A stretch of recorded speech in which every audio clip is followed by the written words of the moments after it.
is Space Station Gamma 3 calling Cape Kennedy Tracking Unit 32. This is Cape Kennedy. Go ahead.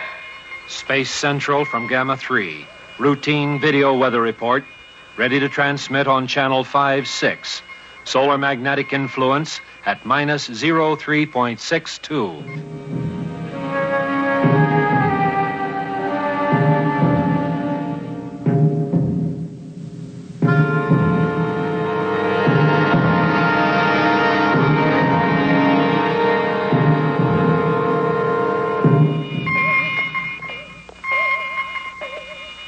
Request position reports on Venus probe satellites 1 and 4. This is Tracking Unit 6-4. Position reports for Venus probes not ready for 30 minutes. This is Space Center. Roger. We'll stand by on channel 422. Here are the latest reports. Patrol Cruiser 44 from Alpha. Same old garbage. Prepare for landing on space. Nothing exciting ever happens around here. Prepare for takeover of automatic reentry. Activate your force field.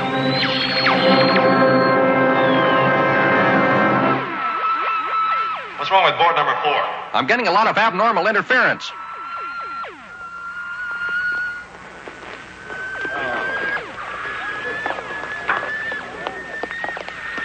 The devil's that?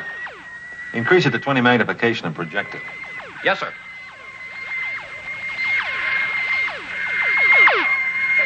That's an asteroid. Check it out, quick. Freeze it on the video.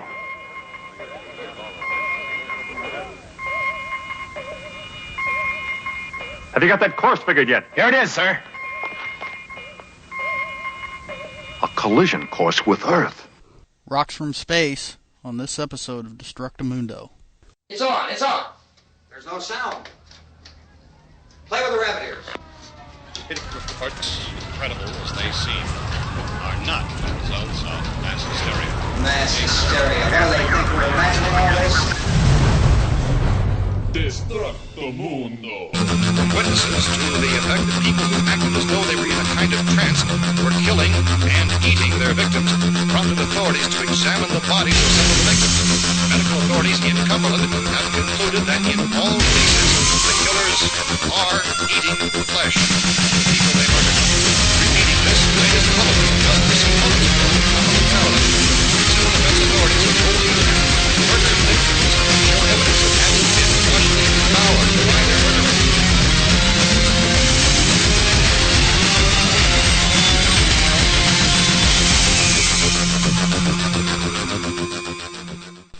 Like Pluto.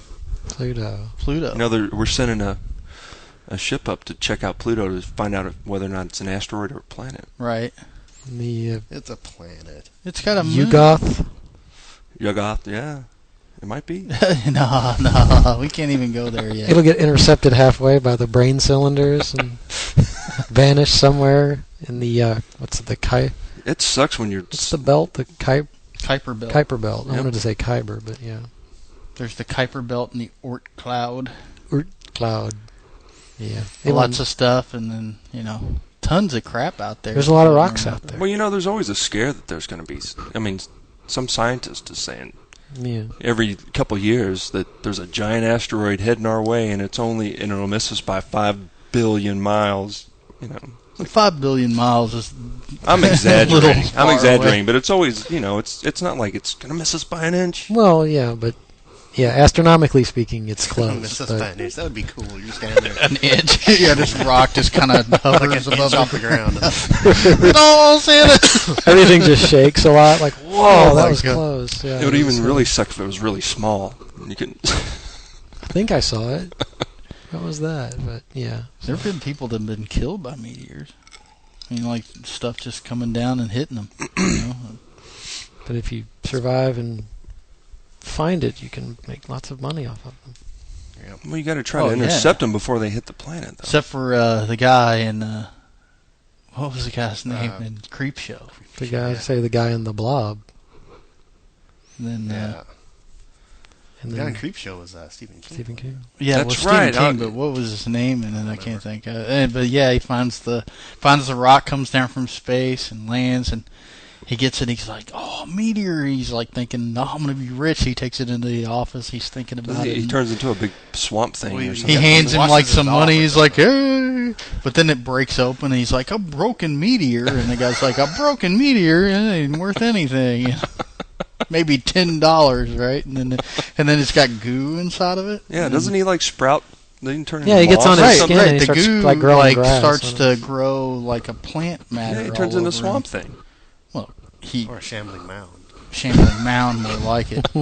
Because then he's, everything in the yard and everything he touches starts to grow stuff on it, and then space fungus. And then he tries to wash it off, which of course makes it worse because the water and everything. And then it starts to grow all over everything, and then he shoots himself in the head with a shotgun, which would be great if it really were Stephen King, because then we would have had like that point of time where we didn't have to deal with any of the shitty ass books. But like Needful Things.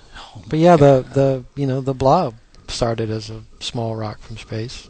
The old guy pokes it with a stick, it cracks open. Broken meteors. And Don't poke it's like a meteor. fist-sized ball of snot, and from there, I remember an hour later, Steve McQueen's running from it. Right. Well, Michio Kaku was saying that's a. I think it was Michio Kaku was the physicist was saying that.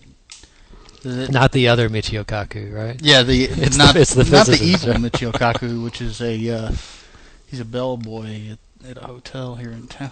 But he's got a beard, and that's how you know it's him. He's got the little Van Dyke going on, because that's how like evil Adam.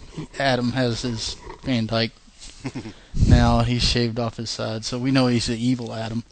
But yeah, Michio Kaku, the physicist at Michio Kaku, was saying that he thought that the closest thing to an actual space alien would probably be like the Blob, because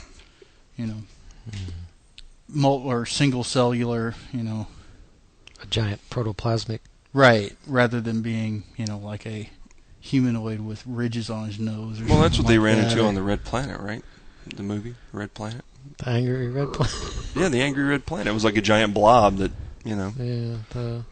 The movie that makes you sick to watch it because it's all shot through the red filter thing, or not shot through. Unless the they're red inside the spaceship. Yeah, when they strap on their space 45s to go out on Mars. Yeah, got that the special version that Colt made that shoots in space. Yeah, it's a space 45. I don't remember the monster in that, but it was a big amoeba. I don't remember that, but.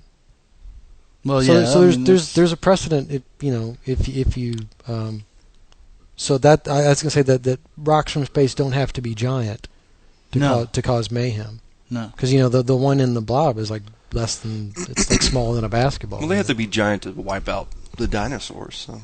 Yeah, well, something like that is big enough to where it's gonna cause the big explosion of Earth material into the atmosphere and actually cause a climate change and it gave all the dinosaurs emphysema.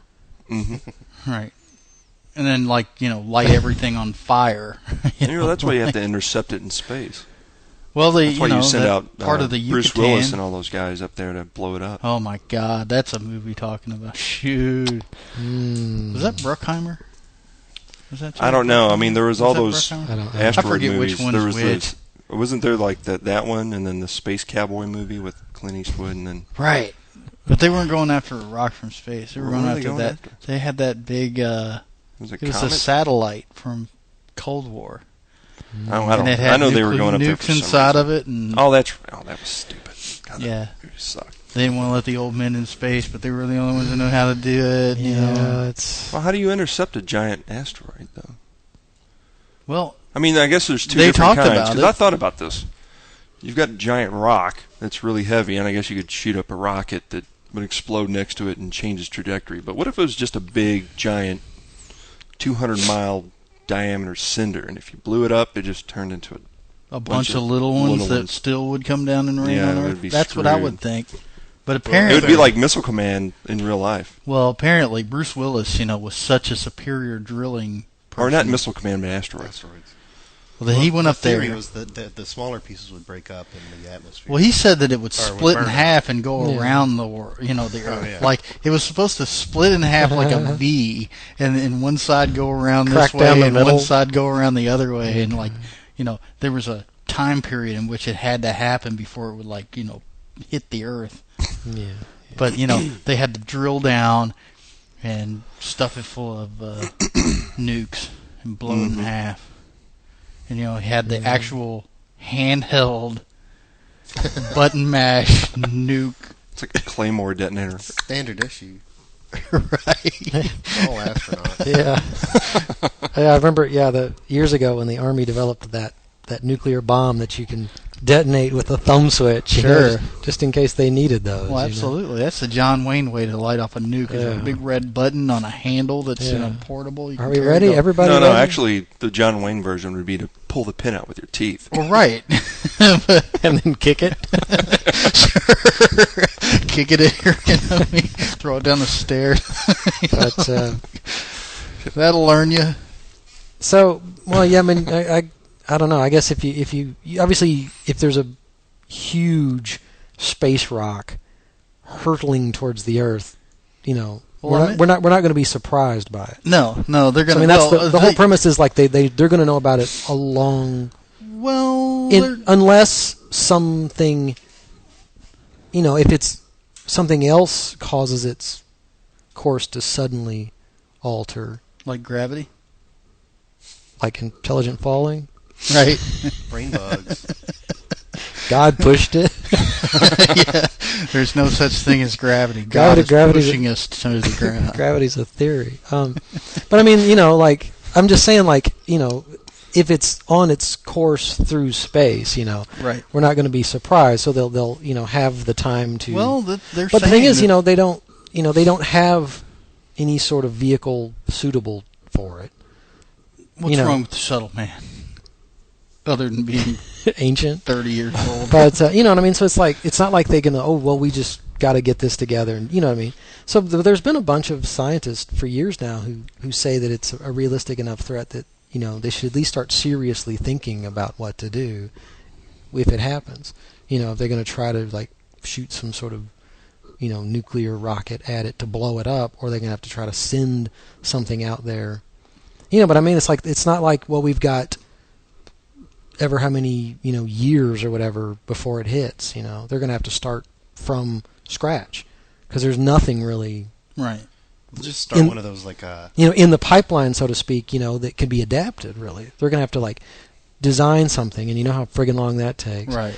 And then they got to try to get it built. Man, they're not about hurrying. But then they got to test it and develop it, and then get it working right, and then figure out how to do it. So I mean, it would take a long time. They can just have one of those contests like they did to get the millionaires in space. No. So the Russians will do it, dude. They're all about it, man. They'll send anybody into space for a couple of $1 million. Man, they're sure, it'll be really uncomfortable. You might even die, but we'll still do it. Just sign this waiver, please. I mean, I guess that the only sort of saving grace about the whole thing is that we'll know about it. Well, that's not always true. Unless you get galactic billiards and one asteroid hits another asteroid, all of a sudden then it bounces and it But with every they're got a pretty good idea of where they are and where they're going. And not all of them though. The talk is that there isn't enough research money out there for people who want to watch rocks. That have a possibility of hitting us. They know where a couple of them are, of course. But the time that you spend on a planetary-based telescope, has to pay off to a certain extent, and you can't just go willy-nilly looking all over the sky. You gotta, you have to schedule what you're going to be looking at and stuff like that. And the money has to be there in order to get the scheduling, and it's not always there. They like funding things that are a little bit more upscale, that make NASA look good. Sexy. Make astronomy seem sexy. Right. But, the money's not always there for those kind of things to make sure that those rocks aren't going to hit us. And, I mean, that's the thing. I mean, in recent past, there's been a lot of talk about it, so a lot of people know.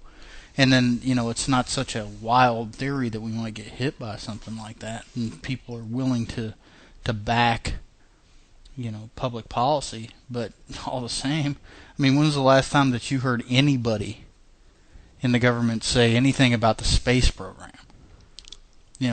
About like, when I get in the office, I'm going to be backing, making sure that no asteroids hit our planet. Nobody says that. Well, I don't know. The president, a year or two ago, decided he wanted to go to the moon, or not to the moon, but to Mars. Like, right. I mean, the Russians said the other day, that they wanted to put a permanent moon base up there. Moon base Alpha. Right. Well, what that means is, it's Russian, so that means we're going to crash a ship into the moon, and hopefully somebody survives to tell about Bugs it. Bunny to Oith. Bugs Bunny to Oith. I'm on the moon. Over. They're just going to shoot a bunch of crap up there. Remember the game Moon Patrol? Moon Patrol was cool. You had to jump over the craters, and then you had to shoot. You could shoot horizontal and vertical. Right. Yes. And you had to shoot. You might have to do that on a quote-unquote asteroid stuff on the moon. I mean, what? You just have to watch Star Wars to find out what the hazards of landing your ship on an asteroid is all about. This is no cave. Mm-hmm. Right? I want to get that tattooed on my ass. Yeah, I do. I want to get the Millennium Falcon flying out of my asshole with a little word balloon above it saying, "This is no cave." Right? Yeah, I want that bad. I'll pitch in $5 for that. No, hell yeah. We'll probably get Aaron to do it. Our friend Aaron tattoos. He probably did. Does Aaron listen to the show? I don't know. Does Aaron want to tattoo your ass? Is he that good of a He friend? wants to touch my butt. He's always wanted to. He just doesn't talk about it. If you're confident of that. And not last Friday, but the Friday before that on NPR, on their Science Friday. With Ira Plato? Yes. I only heard a little of it because he's got two funny names. He had a show called Evo Devo this past Friday. I didn't get to listen to it, but I was in the car. I heard it. They had the NASA director of I forget what the official. He was the guy in charge of all the junk that we've put in space. Right. Oh, junk. Yeah, and he said that junk. a few years ago they thought they saw an incoming asteroid or something, a meteorite. No, it would be a meteoroid if it's still in space. Meteorite if it comes to Earth. Right. It's a meteor until it hits the Earth. Meteoroid. And then it's ouch. Meteoroid just sounds Preparation more, M for that. Meteoroid just sounds more dramatic and. But what it was actually one of the Saturn upper stage boosters. Well, there's all kinds of junk up there. Well, the Russians are getting ready to put spacesuits in space so people with ham radios can listen to them. What the hell are they going to be doing up there?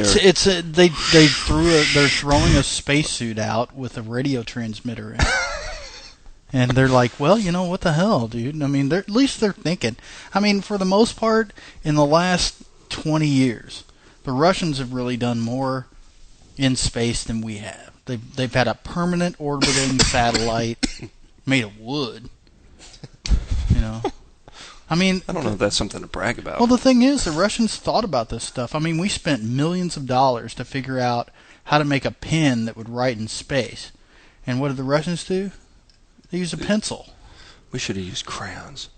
Crayolas. It's all American. Well, we've got that freeze-dried ice cream. Right. Well, that stuff's Then it's like chalk. But they don't give you the good stuff. It's always Neapolitan. Tang. What the hell? I mean, Neapolitan ice cream is what my parents ate. What's wrong with Neapolitan ice cream? It's not as good as Rocky Road or even there. Jeez, big spender. Well, I want cheesecake ice cream. It's not even real Neapolitan because it doesn't have the green stuff. Well, I'm just saying, if you can freeze dry any kind of ice cream, why not freeze dry any kind of ice cream instead of just Neapolitan? Strawberry. I've seen vanilla. Please. Christ, I haven't had plain strawberry ice cream since I was 5. If you were in space, you would crave that stuff. Right, but I think I'd rather have chocolate chip than I would. Well, if I was in space, I'd rather have a steak, but. Freeze-dried steak? Space steak? No, out of a tube. Toothpaste tube. Man. Tube steak? Yes. Oh, yeah. You can have tube steak on Earth. Gonna be up in space craving the tube steak. You can get tube steak all you want in space, I'm sure. I understand, man. Because you're up there for months on that space station. I wonder if anybody's been in the Space Mile High Club, you know? Have you seen the women they sent up in space? No. What, Sally Rod ain't hot to you? No. Dude, I mean, you're in space, man. I mean, like, you can go... Zero gravity, like, does something to a woman, and it's not... It's just, they always have... Their hair is always sticking straight up. You know, well, I mean, it's because they have hair. They should make them cut their hair. Yeah, but those things that gravity does ill things to don't do those things in space. Like the booty's all firm and like not dragging and like, you know, stuff's like, you know, hanging loose, and it's just a... Yeah, their bones start to degenerate slowly. Loss of muscle mass. Well, that's over long periods of time. You're up there for a couple of days. You want to pinch one off, you know, you go, hey, what do you think? A couple of days. Right. I mean, you're up there to fix a satellite or something like that. You want to... Well, like, where like, I mean, where are you going to find, like, a private corner of the shuttle or something? We're going to be in the bay. It's not a private thing. You take turns. Everybody else go up. It's gangbang in space, man. I'm telling you, there's a porn market waiting for everyday travel into space. That's what the shoulder patch really signifies? Right. Oh, you were in on that mission. Okay. I heard about that. You guys are randy. Yeah, you call that an experiment. Right. Okay. Zero grab, double penetration. Holy crap. Back to the rocks. Yeah, so, I mean, there's a lot of, like, media about rocks in space, you know, movies and everything, you know. I think my favorite is Night of the Comet. Like, the whole idea of that is just hilarious. I was trying to think of the name of that movie the other day. Right, the comet comes down in the 80s, you know, because that's the best time to have an apocalypse is the 80s. Where the, what the fuck? What's that movie? The little furry thing, the Critter movie. Critters? Was it Critters? Critters 1 through... Well, I never saw one beyond 1. Is that where the Tremors came from? No. Oh, no. Yeah, Critters are from space. Mm-hmm. Yes, Critters were from space. All right. And then there's Day of the Triffids. Triffids are from space. And then Monolith Monsters came from space. Yeah, and I just recently rewatched, hadn't seen it in years, The Green Slime. Oh, that movie sucked. It's a joint it's a joint US and it's not Toho, I think it's Toei production. It was Toei. You not watched it. If only. But that I wish there was some way we could edit into the show the theme song for that movie, because we can actually if you horrible. want. Yeah, we could play it at the end. I'll see what I can. Because I still have it on DVD. Have it on Jesus DVR. Christ. But that starts with a giant rock hurtling towards the Earth, and they have to send the mission from the space station to blow it up, right, before it destroys the Earth. But when they're there, they discover this sort of slimy fungus-looking stuff on the surface of the asteroid, right, and they accidentally bring some of it back to the space station, and then it feeds off of energy. Don't they scoop it up in the spoon thing, like that little like? Well, the scientist guy tries to get some, and then they don't let him take it back. Well, right. So they smash his sample, and he gets some on his suit. So they inadvertently. Oh take yeah, it back. that's right.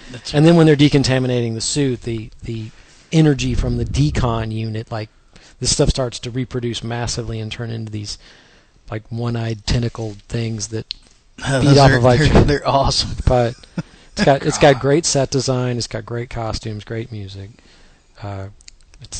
It's mid '60s. Yeah, it's rocking. I mean, that theme song is just.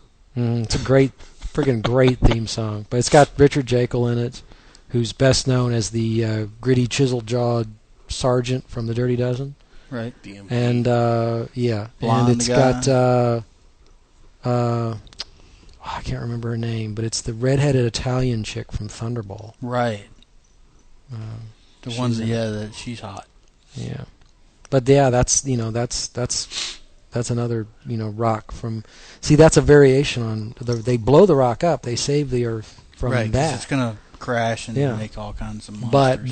But then they get the monsters all over the space station, and they can't leave the space station because they're afraid if they get like one drop of the stuff on the Earth, then it'll spread down there. So they got to stay on the space station. That's a whole different variation on rocks from space possibly destroying us. You know. There's the Sean Connery classic Meteor. Meteor, yeah. Meteor. Yeah. Is that the one where he's in a jumpsuit the whole time? I remember him being in sort of the Carl Sagan outfit, like the turtleneck and the tweed sport coat. Yeah. Because he's some type of scientist. It's got Natalie Wood in it, and I don't think he's not in a jumpsuit. That's a really. I mean, he's not in the Zardoz outfit, thank God. But. I just remember Meteor being really boring. Yeah. I don't even remember the details, just that it was really dull. It was just a meteor was going to crash in the Earth, and then it was basically like an earthquake movie built with a meteor. Right. The 70s and those disasters. And then there's When Worlds Collide. I've never seen that. You never seen that? That's the one where they get on the rocket, and they're loading up everybody on the giant rocket. Yeah, so the Earth's doomed, and they build the rocket to escape, and they have to sort of pick who's worthy or something. Isn't that right? Yeah, there's like... Yeah, most of the movies about like the kind of the ethics and the moral dilemma behind having to send like who is there's only one prototype rocket. Stay. It's late 50s, late 50s, early 60s, maybe. You picked me. Yeah. But they're like, there's only like one prototype ship can hold so many people. You have to pick and choose, the right people with the right skills. You have to pick all the right people. And what? It was the late 50s. There were no non-whites. No non-whites in space. Until Nichelle Nichols. So work on a spaceship. The hottest babe in space. Well, there had to be one to serve drinks. They had to have a porter, right? It's like show you to your cabin, shine your space boots or something. Oh my goodness! It was the 50s. Come on, there had to be one. he's great. Shine your space boots. But I wouldn't shine them. Some of them scientists, have maybe they got enough money. True, but bring their entourage with them. I haven't seen that movie in years, but that's they had that's the archetypal rocket too. Sharp nose, came back all shiny stainless steel with like big fins on the end. How else would it fly through space? It has to be bullet shaped with a sharp nose. Yeah, it's like the one that like Bugs Bunny comes out of his hole and climbs up through, and then takes off and he pops out the top, and he's like, oh whoa, holding on and. Great Great stuff. But so there's Nazi rocket design influence on science fiction movie. Right. Yeah, that's serious. But there's a lot of media out there about it. But yeah, with I still think my favorite is Night of the Comet. The comet passes overhead.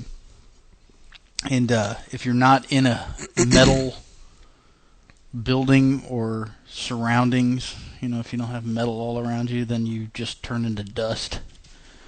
And so there's dust all over the place. People that had partial protection or something. Yeah, right. If you survive, but you weren't completely covered, then you. So the people that were fully exposed basically turned to dust. Right. The people that are really well protected are okay. And horny. Yeah. Well, it was the 80s. We had the one girl running around in a cheerleader outfit the whole damn time. You're like, come on. And then, there's the people... that was a common thread in 80s movies, because that happened in the Goonies, too. Yeah, there were chicks in cheerleader outfits everywhere in the 80s. And they were all ridiculously hot. Like, I kind of missed that. Like, you can be a cheerleader now, you can be ugly as hell. You can even be fat and ugly. And you can still be a cheerleader. But in the 80s, no, they would ostracize your ass. You had to be the girl, like, with the face gear on and all that. She didn't have to be politically correct in the 80s. Right. It was a simpler time. Right. So we call everybody didn't have to be included. When you could leave people out because they were different than you. Right. And it was okay. There were jocks and nerds and rich guys and poor guys. And there was the poor girl trying to get with the rich guy. And there were stoners. And there were metalheads. Right. Yeah. And then there were the new waivers. And there were a couple punk rock kids. Right. And you weren't entitled to anything. No. You weren't guaranteed anything. And James Spader was a bad guy in every movie he was ever in. Yeah. Until Stargate. Right, and that was in the 90s. You figure, but everything he was in the 80s, I mean, he was a bad guy. Look what he did to Robert Downey. Oh, man. Poor guy. I haven't seen that movie in ages. But it's a horrible. I can't watch it. I mean, that's that guy's life. What are you talking about? Are you talking about Lesson Zero? Okay. Okay. Yeah, we're not talking about Night of the Comet anymore. No. But we are talking about 80s what people movies, would do for right? cocaine in the 80s. Right. And what people wouldn't do. Right. But yeah, that's and then there's the classic Day of the Triffids. Yes.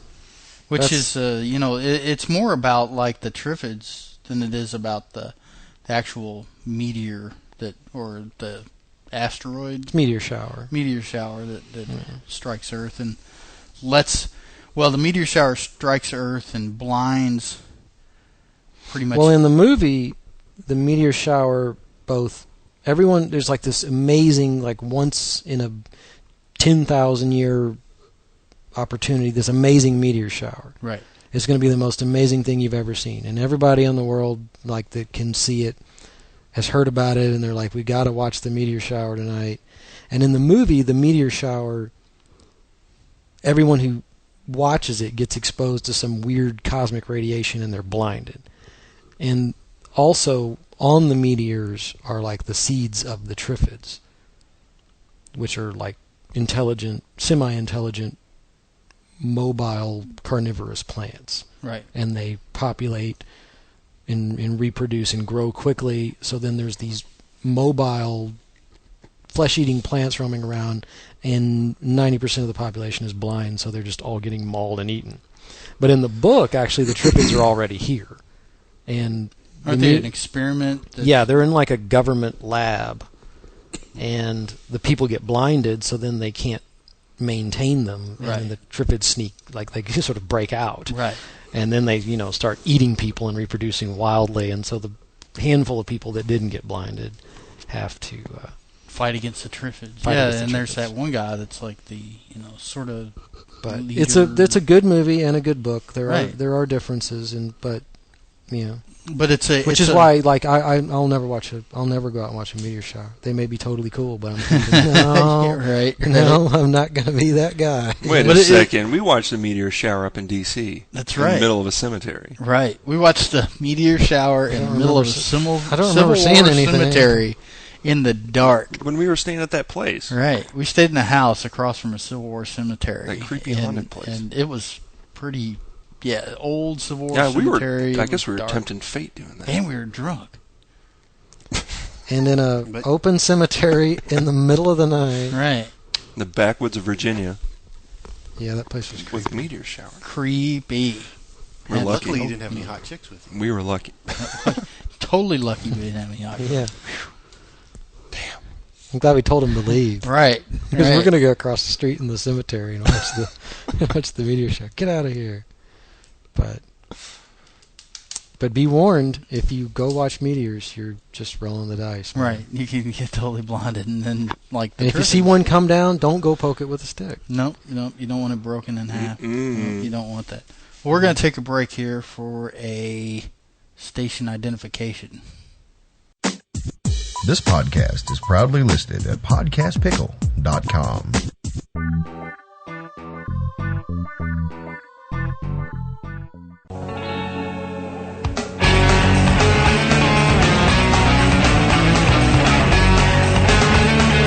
Have you ever wondered what is the connection between science fiction and philosophy? Do you ever wonder, am I really just a battery in a machine? What is a worldview anyway? Are my memories really real? Can I have free will if the pre-crime, pre-cogs know the future? If you answered yes, no, or maybe to any of the previous questions, then the Sci-Fi Show is for you.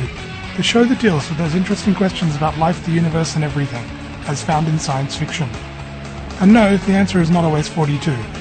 The Sci-Fi Show, a 20-minute fortnightly podcast, putting the philosophy back in sci-fi. For more information, go to thescifishow.blogspot.com, and that's phi with a PH.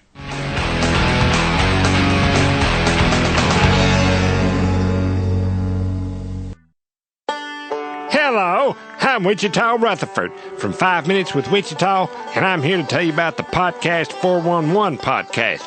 Now, Rob, he interviews other podcasters to find out what they've learned about doing a podcast, and it's been described as inside the actor's studio, except it's for podcasts. His past guests include Adam Curry, he's the Podfather, Senator John Edwards, C.C. Chapman, P.K.&J, Bib and Yaz, Chris Rockwell, and yours truly, Wichita Rutherford. That's just naming a few of them. Now, if you want to learn more about podcasting or podcasters, then you go over and visit them at podcast411.com. And remember, listen different with Podcast 411. It's just so precious. We're back. We just watched the intro, Green Slime, which we will play at the end of this episode. So you get we're going to make it a hit for your listening pleasure. For your listening pleasure. Be the excellent. Put it on your iPod.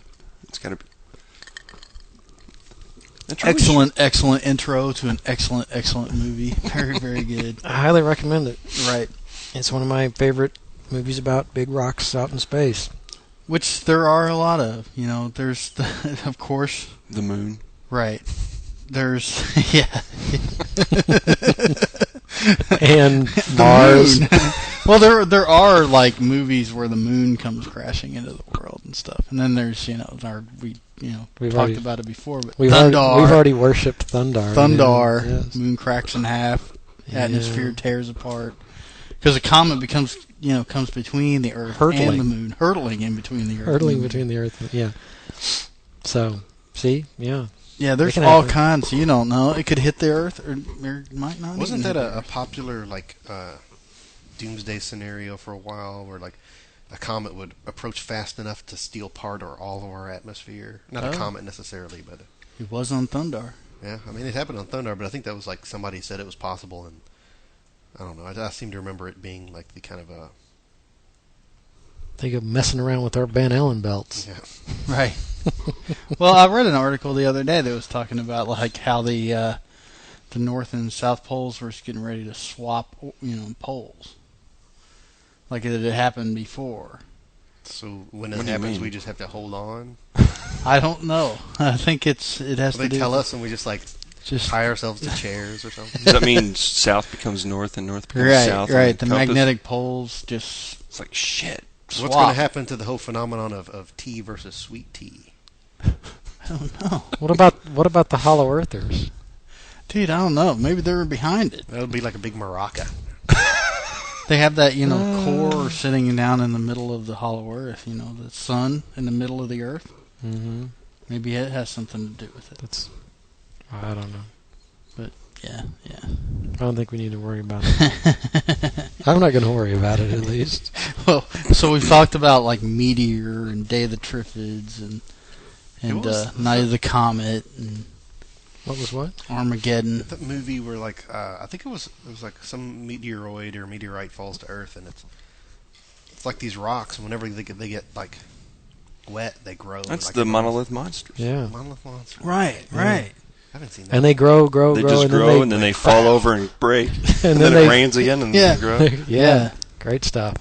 It's menacing. You can't do anything about it because you can't blow them up. No. Because it just they makes just more grow of them. and then crush whatever they fall on. Yeah, so. And then they make little ones. And those grow up. And it's menacing. So there's all kinds of stuff out in space just waiting for the opportunity. Out of space. Yes, see, that's another one. When stuff comes down out of space, don't fuck with it, man. If it lands in your well, just move. Yep. Yep. Yes. Why'd you sell the place? There was space stuff in the well. Right. So you couldn't, Well, would you have to declare that when you... You have to call the space patrol, man, to come and, like... Science patrol? I didn't even ask the science patrol. I didn't ask about that when I bought my house. If there was space stuff? Yeah. I guess I should have. Yes. You gotta call it, Man, when you buy a house, you have to ask if it's haunted, too, because that's a deal breaker right there. Well, there's all that. Yeah, there's the haunted house, I think they actually have to disclose it now. Yeah. Like the courts of law have actually upheld. I read a case somebody in some state died or something, where like some woman bought a haunted house and got her money back. Because I'm serious. Cool. Because it wasn't disclosed before she got there. Yeah, I'd heard about that. So Spooks and Haints. Poltergeist. Yeah, and then, but yeah, there's been things that have, that they talk about like how the moon was created by something, early on hitting the Earth and big enough to where it knocked a chunk of material off to make the moon. I don't know how in theory. In theory, but I don't know. I've heard that theory. Yeah, I've heard that.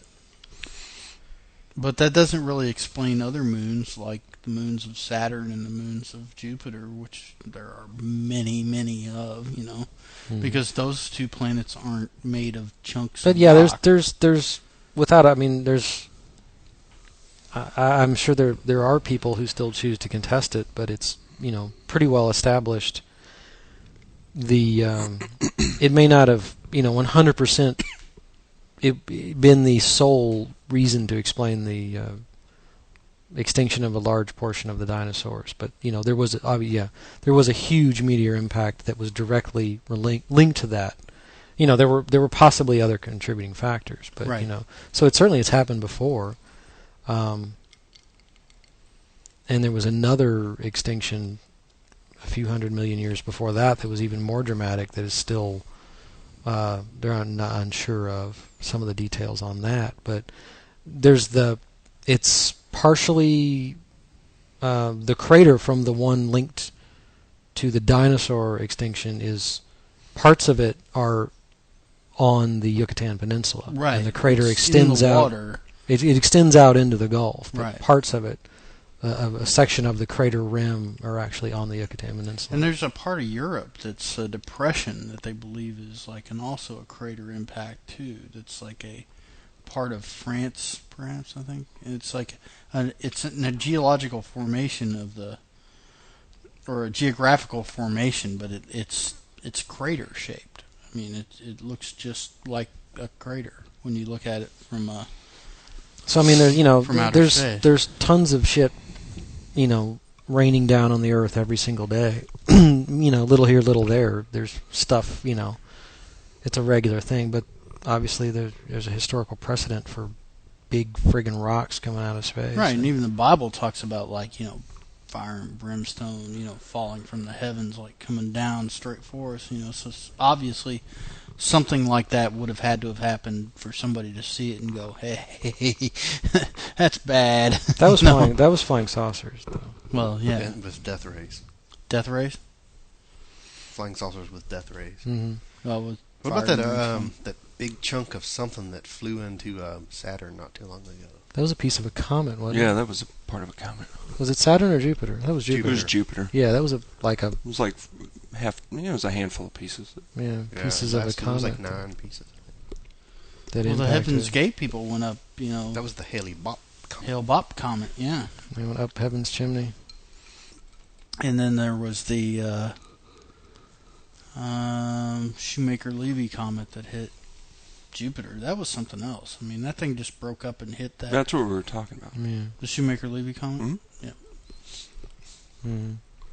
So, it's like I said, if they, if they know, you do the math and say, the computer model says that this is going to hit the Earth in 15 years, and they'll nobody's going to do anything about it immediately because they're going to wait and they'll double check all the figures, and I can just see people stalling.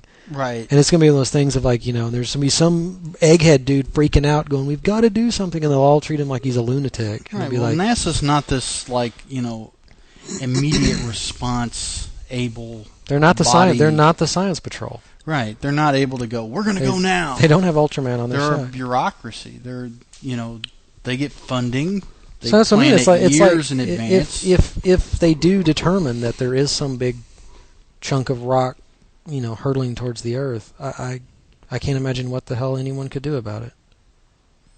Yeah, the way that everybody is about how they, we're just not it's a lumbering beast of a bureaucracy that can't make decisions very it's quickly. Perhaps those people aren't even It's probably one more situation in which we're totally screwed. We could move the I mean, Earth. I don't want to say that NASA can't handle an emergency. Obviously, they We can. can move the especially planet. with Apollo 13. You know, they were like, okay, let's figure out a way to get these guys home. You know, they did a great job, and you know, I don't want to. You know, they put us on the moon. That's saying something, allegedly.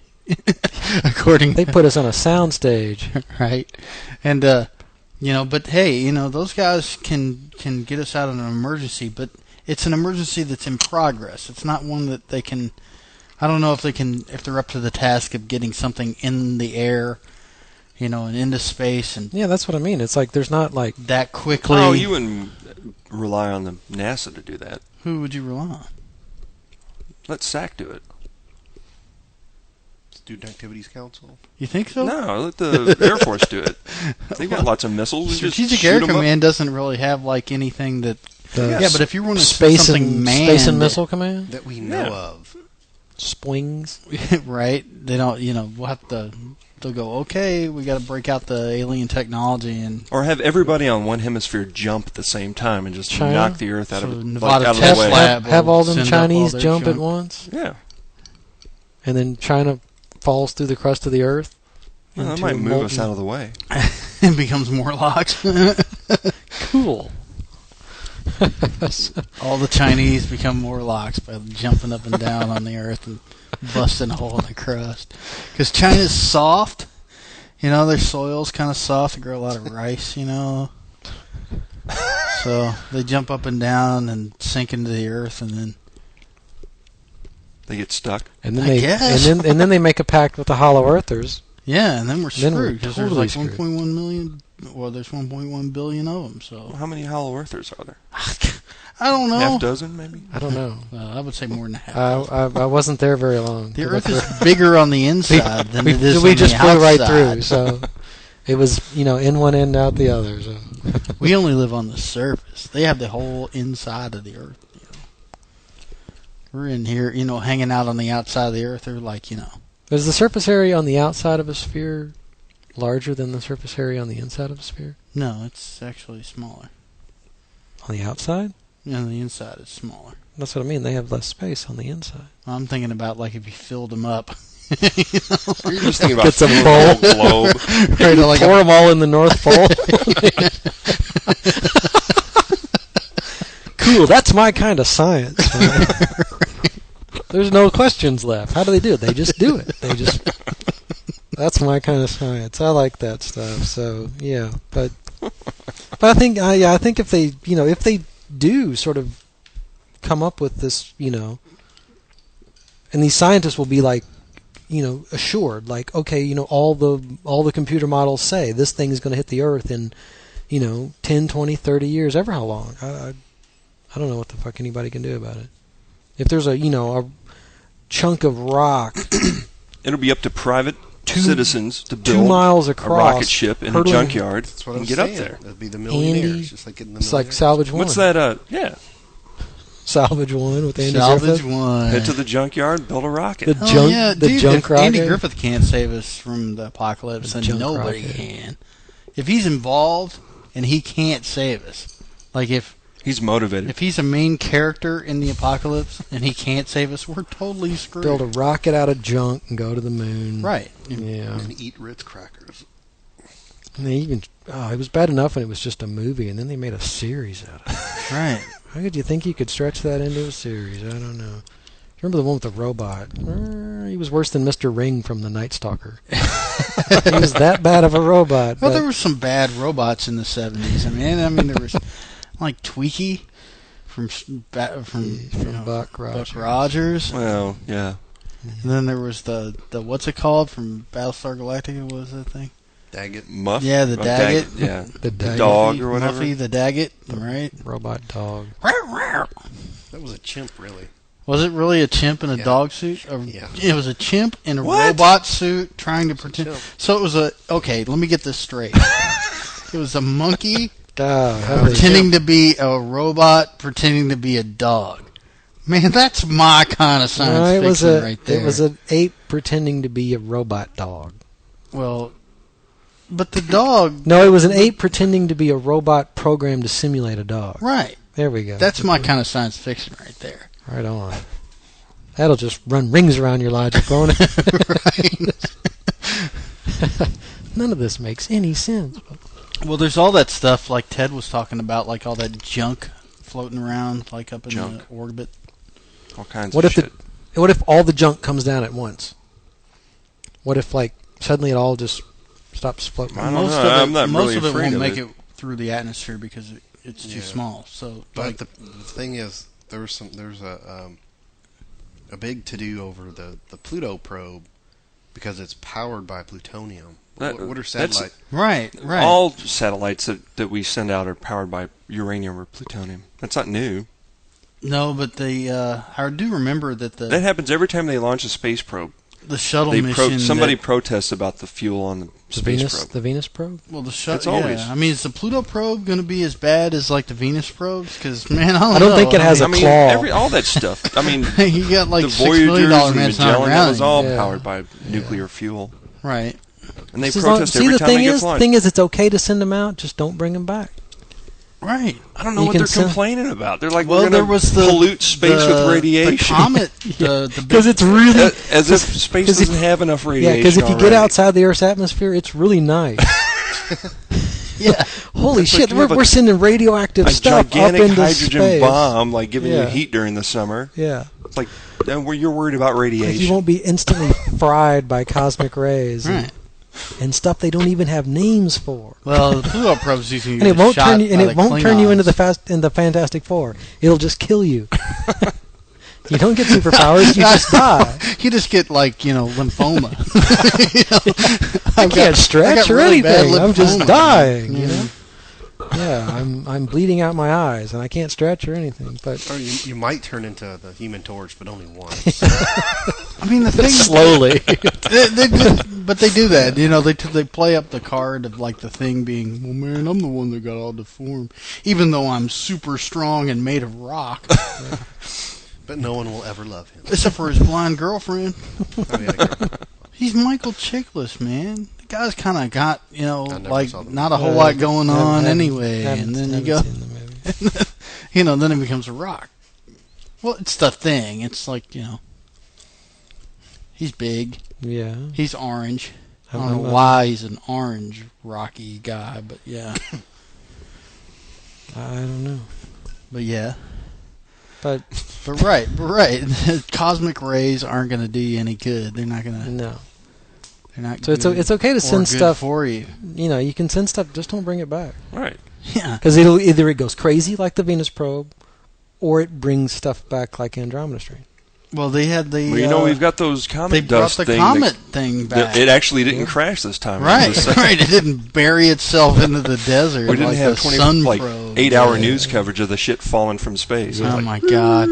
I mean, they screw up so bad. Those egghead scientists, man, they're like, it's in the name of science. They're gonna build a black hole in a fucking particle accelerator. Do you see the stuff where China wants to make an artificial sun? Yeah. Right on.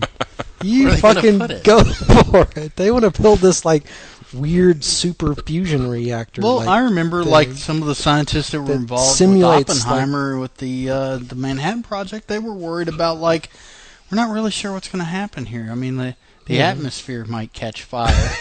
Yeah. You had no idea it was flammable. Right. Yeah, it's like you start splitting atoms and you get this chain reaction and you split every atom in the universe. Right. It could happen. Some are stable and some are unstable. Yeah, and the math didn't support it, but they were like, well, you never know. We haven't done it before. We're not sure. You can't say no. But yeah, so we're gonna chain reaction and fission through the whole universe. It's just a big rip going. Look, holy shit, everything's splitting. It's like, oh my god! But we screwed up. Holy right. All to beat the Japs. Yeah. We should have just told them we were doing it. I'm like, hey, we're getting ready to stop the war. Or we're going to blow up the universe. We got this thing in it. Because we're going to. Yeah, we don't care if we go with you, but you're not winning. Goddamn it. Right. We'll blow up the whole universe. I'll pull that trigger, fucker. We'll see. Maybe it will. Maybe it won't. Well, what other kind of rocks from space can we enter into this conversation here? Ted was talking about rock from space. From space. Rock. And I made the point space that rock. Space rock is Power slave. Space rock. Right. Iron Maiden, man. Space rock is what will save mankind. Right.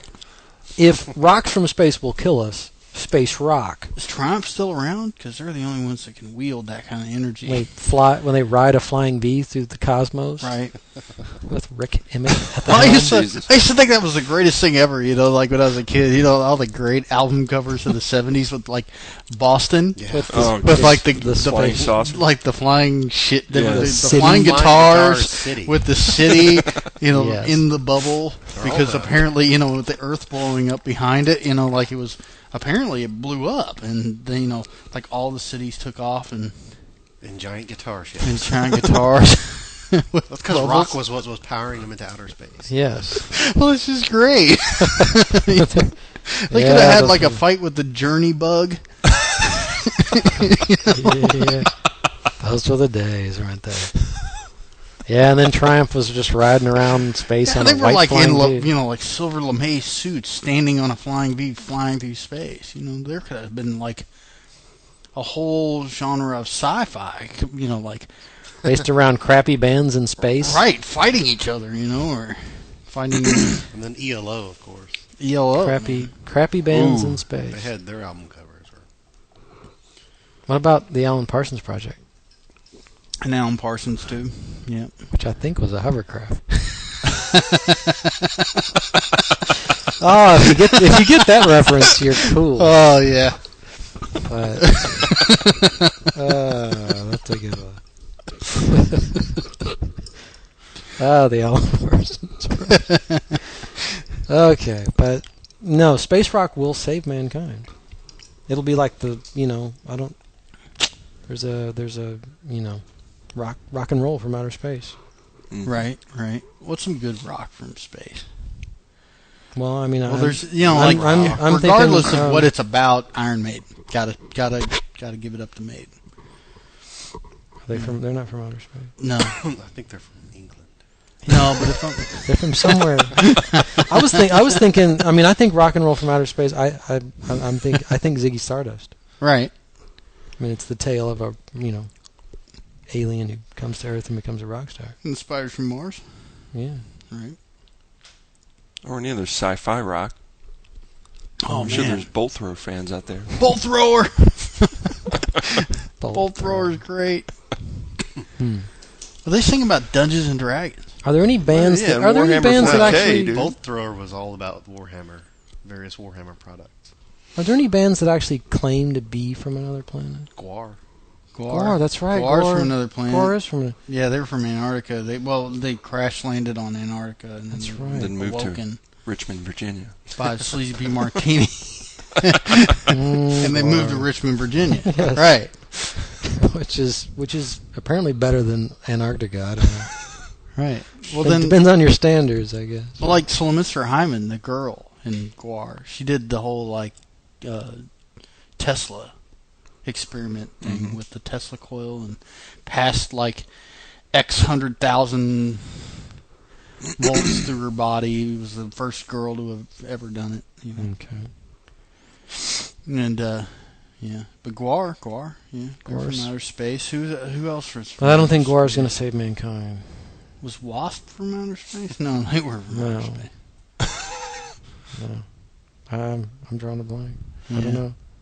Boston, we went into space because the what about Man or Astro Man?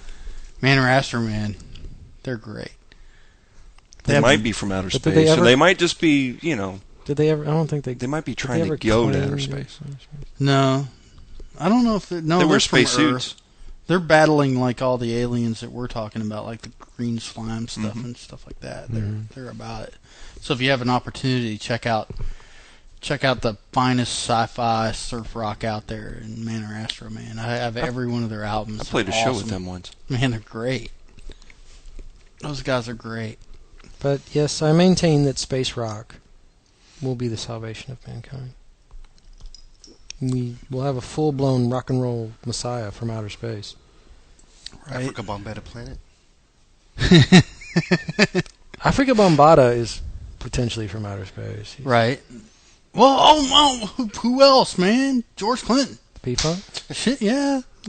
They come down the mothership. They'll save us. As long as George Clinton's around and P-Funk, dude, we're safe. Because the mothership will take that shit out. Because I'm sure they have, I'm sure they have lasers and stuff on the mothership. There's that guy with a diaper, too, though. That's the Star Child. Yeah. There was George and Bootsy and the Star Child. Star Child, right. I saw them on a Lollapalooza. And, what's his name?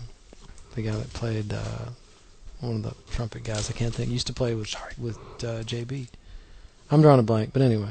Right. But the guy in the diaper. Talking about, yeah. The guy in the diaper is the Star Child. Well, yeah. I mean, and that kind of cuts it. I mean, like, as long as we have George Clinton out there taking care of us, I'd say we're in fairly good shape.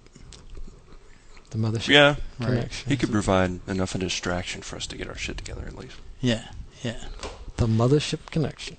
Was there anything we've left out? I'm sure there's something. Right, in every show. There's always something we've left. Okay, like last week, we talked about last episode we talked what about did we talk bunkers. About? Bunkers. And I left out the fact that Teletubbies live in a bunker. They have a really cool house, and they have a droid. Yep. Yeah, they do. You they have the droid that makes that's a creepy vacuum cleaner robot that gives them like head or something, right? No. Man, all I know is they had the waffle machine, and they were like spilling stuff all over the floor, and it went around. It went crazy. Like the waffles are coming out, and they're putting the custard on the waffle. Right. And then it gets in, like the machine jams, and it's like keeps spewing out waffles and custard, and it gets on the floor, and they freak out, and then the droid comes out, and says, I'm like, they live in a really cool house, right? Like the underground dome thing, and they've got a droid. And they sit around eating waffles and custard. And they got that baby sun face thing. Now you go outside. Just can't make it angry. You go outside and the shit gets weird. Yeah, you got the rabbits. You got the baby in the sky, and everything is like astroturf with rabbits. Right. That's when. And the things that come out of the ground and go, Teletubbies. Yes. I swear. The coolest thing is when they get the transmission, like they go, like they sort of like they freeze, and their little antenna on their head glows. Right. And they transmit images on their little tummy screens. They're Teletubbies. Yes. Yeah. But they get the beam transmission from God or something. They get zapped and they glow. Their little antenna glows, and they show, educational films for kids on their stomach. Yeah. Man, somebody was really high when they came up with it. But they have a cool house and they have a droid. Sure. That much I'm envious of. But like I said, you go outside, it's weird. You get astroturf rabbits and the weird, creepy baby head in the sky. That's like the sun. I saw like the like an ad for this prefab underground house that you could buy, and it was like some late 80s issue of American Survivalist magazine, and then and you have what those a great magazine title. No, I wish I did actually, but no, it was Matt's. Of course. Cool. And but this, what a great American survivalist. Like, fuck all the other survivalists. We're just American survivalists. But this underground house was basically like you get it in several parts, and it was a dome. And that's every time I see Teletubbies, that's what I think of. It's this like underground survivalist dome. They have a cool house. I meant to say that they built the thing in Scandinavia. The I don't know if it's Norway. Was it Norway that they were building the like? It was Norway. They built the underground Sweden. like doomsday vault for all the different types of plants that are edible. Oh, the seed bank. And I totally forgot to say it, so I want to talk about that now. That we just left that out. That. What if they saved poison ivy? They were talking about like how maybe is it everything that's just edible, or is it? Well, they seemed like all the different kinds of grains and rice. What about like the beef jerky plant? Kudzu. Yeah. Hot dog trees? Right. They didn't save the hot dog tree. Fuckers. Right. Well, some people there was criticism about it, and that probably came from the hot dog tree people. Because they didn't save weed. That's a good question. Did they? You know, That's what I want to know. Like coca? It's right. I mean, you're up there, and you know, like you go. Weed? It's the the end of the world. Everything's burned off the planet. But you figure I can. There's a couple of bags of soil around and stuff. We can start growing stuff again, and you get in there, and it's like, where's the weed? Where's the cocaine? Well, can we make coca? Or no. Or coffee. So there's no coffee. Maybe they. And they don't. Like, that's the one time that you'd want to find some seeds in the bottom of your bag. Yeah. And you're like, no, it's nothing but fat, tasty buds. There's no seeds in it. Right. You just got a brick of fat, juicy buds. Come on, I hope they're not. Because There's they're no Norwegian, man. They seeds. sit up there all winter. What the hell do they do? They no gotta smoke a ton of seeds. pot. And you'll think of all those times when those seeds were popping. Damn you! There's no seeds in here. Every time you had a seed, I've never smoked this stuff personally. I've seen it done in movies. Oh, marijuana, jazz cigarettes. I've heard the marijuana is useful for other things too, though.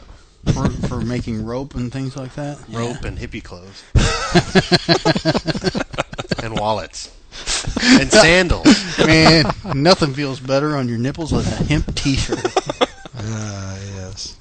God, you have to go to the hospital because of that. That's what they make nip guards for. They're like these tassels. You just get those. You just get those little round band-aids.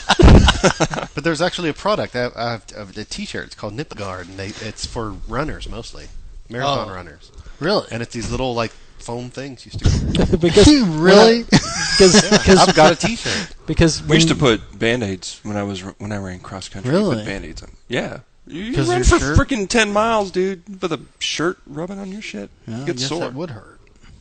Just don't wear a hemp shirt, man. You won't even have Or wool. any chest hair left. It'll sand it off. That's the worst thing ever. I remember being someplace and somebody was selling hemp T-shirts, and I felt it. And I'm like, oh my god, stuff like burlap. it's like a hair shirt.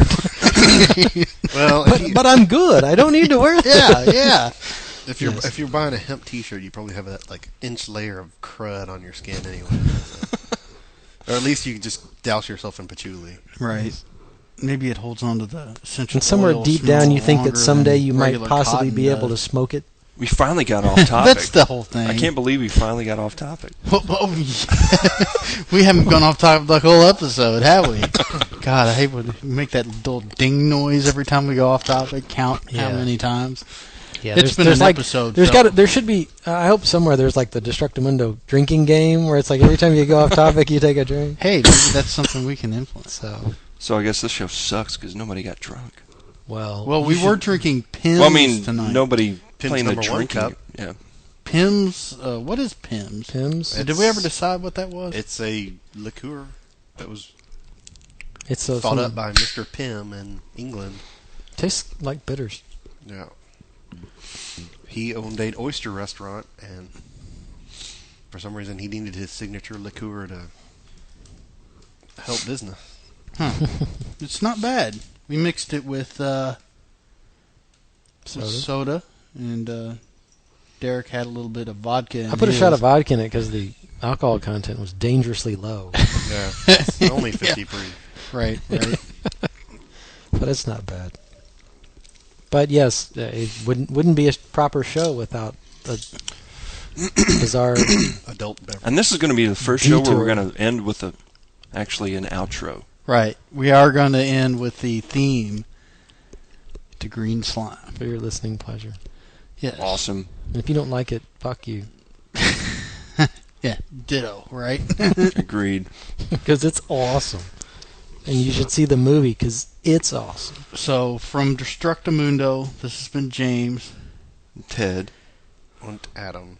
And me.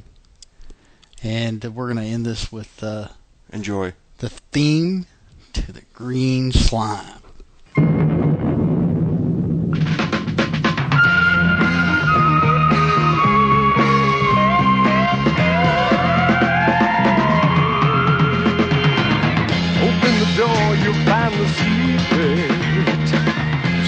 The answer is to keep it.